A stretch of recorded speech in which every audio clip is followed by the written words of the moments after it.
So, what are your thoughts around how we can do better about why we find ourselves in this position, of constantly having to redirect people, and what is our next move? So, what are your thoughts? Who wants to start the conversation today? Come Hi. on board. Hi. Well, I know that there's no credible evidence on learning styles. I do understand that there is learning style preference. Mhm. So while I don't completely shut out the topic of learning styles, I always redirect it that this is your preference. This is your preferential way to learning.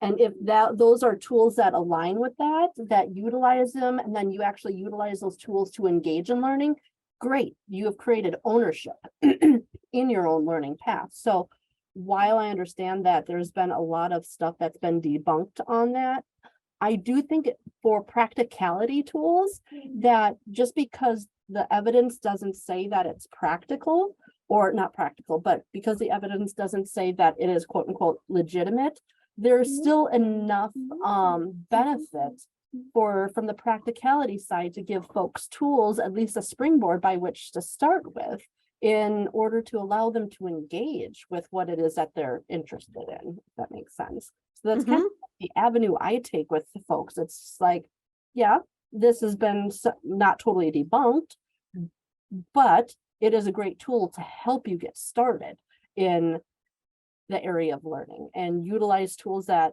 you like to learn on the content that you're interested in. Okay, thank you for that. So it's a redirection away from learning styles to maybe we have a preference. So Yes. I like that, what I call the gentle redirect. So let's I saw Erica. I think I saw Erica first, so we'll go to Erica. Hi, Shannon, and good morning to everybody. Good Shannon, morning. when I was listening to you share about your origins, if you will, and all of us, I think, feeling the pain points of our origin stories when we learn, iterate, and evolve, I tapped into, because I too have also worked for a restaurant company, and there. We live to tell about it. We live to tell about it. What I'm connecting to is something that I think is pervasive in what we deal with in our field of expertise, and why these learning myths may continue to perpetuate. We are constantly bombarded by the idea that we can't do the job if we ourselves are not the SMEs. And this is something that we're continuously trying to talk through with stakeholders inside of companies to say, I don't need to have been, like you were mentioning, Shannon, you were in operations, and then you transitioned over to training. I think there's a lot of belief inside of organizations and companies that the people who are going to be really great at training were the people who were doing it.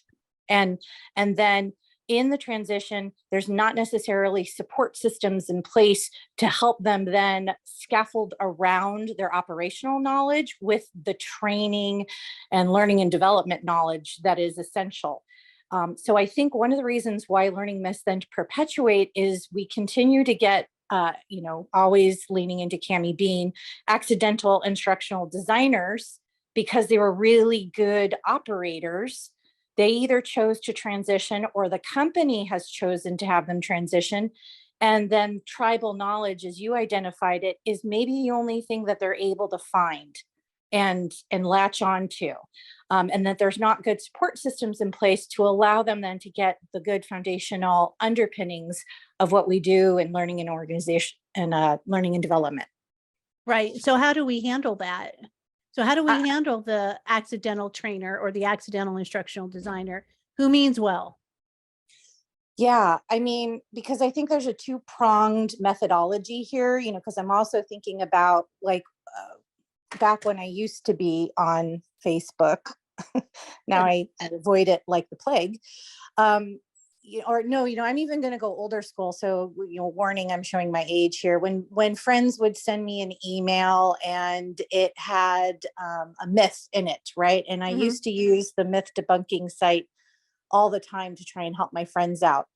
I think Zolt tries to do this well Mhm. on LinkedIn. Maybe sometimes he gets exasperated, but it's I think trying to educate our stakeholders inside of organizations that people who are going to transition from operational to learning and development need to have support and professional development provided to them. And those that we find as our peers in the general milieu of Twitter, Facebook, TikTok, kindly, gently help them to understand that this may be a myth that they're unintentionally perpetuating. I think we always have to come here with what's the term that I'm missing?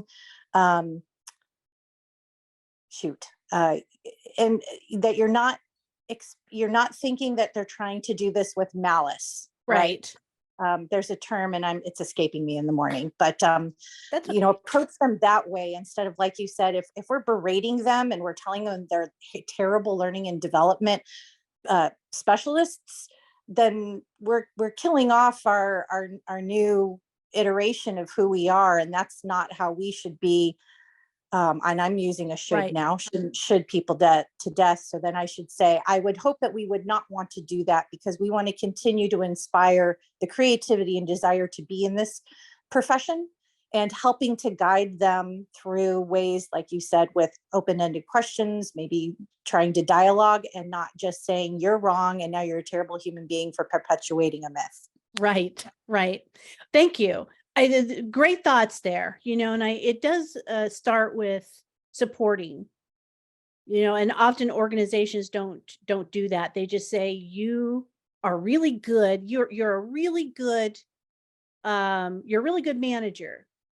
So now you should teach other managers how to be good managers, right? We've all lived that particular story, without giving them any support. And that is a trickle down effect. So that means that there's some education that needs to go upwards, up the ladder, right? And so we have to help provide the support that's needed to new people who are coming in beyond, oh, let's put them through a train the trainer program, beyond that. So how do we get them proper coaching or mentoring, et cetera? So I love where you're coming from there.